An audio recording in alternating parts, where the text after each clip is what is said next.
A review of the Kemper 155 Freestyle.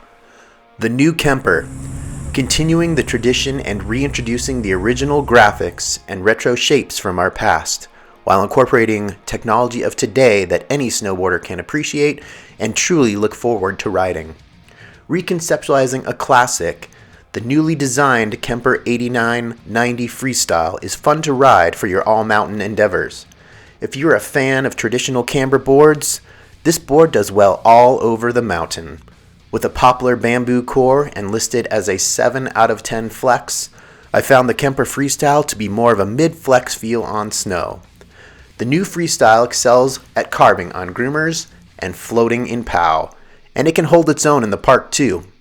This board would be great for the rider looking to bring some nostalgia into their quiver or collection of an era we can all appreciate from snowboarding's history.